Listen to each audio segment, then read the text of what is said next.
नमस्कार मित्रों, अश्वनी सेज में आपका स्वागत है। मित्रों, आज चर्चा, कुछ दिन पूर्व राहुल गांधी ने कुछ ऐसे बयान दिए जिनको समझने के लिए बहुत समय लगा, क्योंकि जिस राष्ट्र में आप रहते हैं, अगर आप उसी स्टेट के विरुद्ध युद्ध का आह्वान करते हैं तो मित्रों ये राजनीति नहीं है। कमोबेश विपक्ष की इसी नेतृत्व विहीनता और परिपक्वता के चलते आज उसका लाभ सत्ता पक्ष को प्राप्त हो रहा है। आपकी लड़ाई हो सकती है, आपका मतभेद हो सकता है, तो वो नीतिगत होना चाहिए, लेकिन व्यक्ति विशेष को लेकर के अगर आप राष्ट्र के विरुद्ध, उनका स्टेटमेंट था fight against state of India.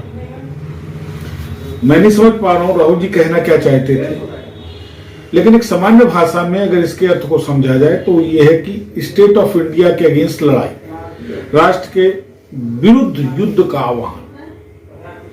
हालांकि ये अनवरत होता चला आ रहा है पिछले 75 वर्षों से कि राष्ट्रहित को किसी भी पार्टी ने प्राथमिकता नहीं रखी। हर पार्टी का केवल एक सूत्री कार्यक्रम रहा है और वो है सत्ता का सुख भोगना, सत्ता से खुद लाभार्थी होना, अपनों को लाभार्थी करना। जनहित की बात संभवतः कभी हुई हो तो हुई हो, अन्यथा अगर 75 साल का इतिहास उठा ले, आजादी के बाद जब से भारत गणराज्य बना, वर्ग विशेष को छोड़ करके केवल दोहन किया गया है जनता का, जिसका मूल शिकार हमेशा से मध्यम वर्ग होता है। ऐसी परिस्थितियों में जब विपक्ष मजबूत है, मैं सत्ता की बात कर रहा हूं, कि जब सत्ता पक्ष इतना मजबूत है तो विपक्ष के नेताओं के इस तरीके से ये जो बचकाना बयान है, मैं फिर बार बार कोट कर रहा हूं, मैं राहुल जी के उस कॉन्टेक्स्ट को अब तक नहीं समझ पाया कि किस बात से वशीभूत होकर के उन्होंने fight against state of India का आह्वान किया। आपकी फाइट सरकार से हो सकती है, सरकार की नीतियों से हो सकती है, अपने विपक्ष के नेताओं से हो सकती है, लेकिन fight against state of India ये बड़ा गंभीर है। ऐसी कुछ हरकतों को लेकर के हमेशा से भाजपा के निशाने पे रहे। आपका चीन जाना, बाहर के देशों में जाकर के भारत विरोधी बात करना, ये विपक्ष के नेता का चरित्र नहीं होना चाहिए। और उन परिस्थितियों में जबकि विपक्ष अपने अस्तित्व के लिए संघर्षरत है, निसंदेह इस बार विपक्ष की सीटें बढ़ी हैं, सत्ता पक्ष की जो सीटें गिरी हैं वो उनकी अपनी नीतिगत असफलता का परिणाम है, खास करके आर्थिक नीतियां। हो सकता है सत्ता को लगती हो कि उसकी नीतियों से कॉर्पोरेट बढ़ रहा है, व्यवसाय बढ़ रहा है, लेकिन हकीकत यह कि मध्यम वर्ग खत्म हो रहा है।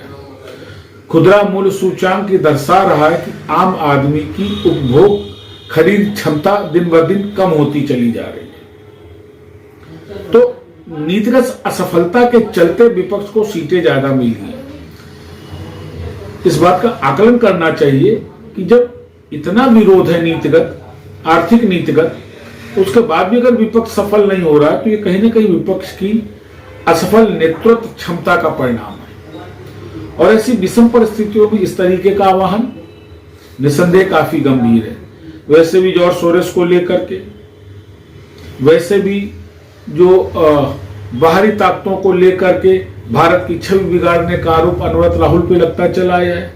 ऐसी परिस्थितियों में राहुल का यह कहना कि fight against state of India ये वास्तव में काफी गंभीर है, और इसको इसलिए गंभीरता से लिए जाना चाहिए कि हमारे देश में आज तक तथाकथित अभिव्यक्ति की स्वतंत्रता के आधार पर हमने राष्ट्र विरोधी तत्वों को भी सम्मान दिया है। गिलानी इसका एक उदाहरण है।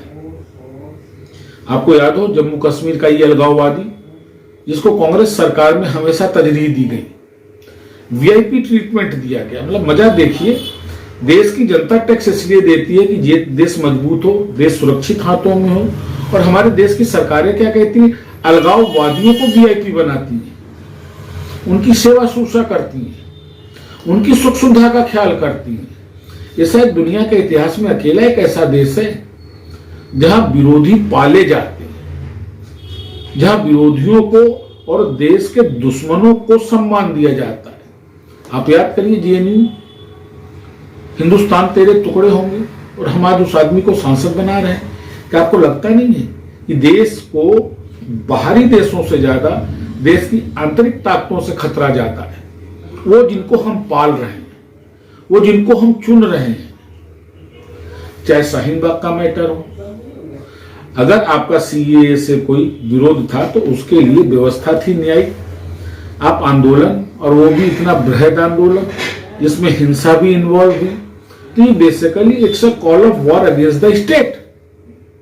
और वो प्रमाणित होता है राहुल के स्टेटमेंट से कि fight against the state of India. विपक्ष को सोचना चाहिए, विचार करना चाहिए, और खास करके कांग्रेस के वो नेता जो अकलमंद तो है, पता नहीं क्यों बेवकूफी कर रहे हैं कि ऐसे स्टेटमेंट को भी वो डिफेंड कर रहे हैं अनर्गल आधार देकर। मित्रों, ये बहुत गंभीर और बड़ी विषम परिस्थितियों से देश गुजर रहा है, और अब देश को जरूरत है एक ऐसे नेतृत्व की जो देश विरोधी ताकतों से आंतरिक रूप से लड़ने में सक्षम। राजनीति नहीं, देश बचाने के लिए देश विरोधी ताकतों का खात्मा अब आवश्यक है। विचार करिएगा। पुनः मुलाकात करूंगा। नमस्कार।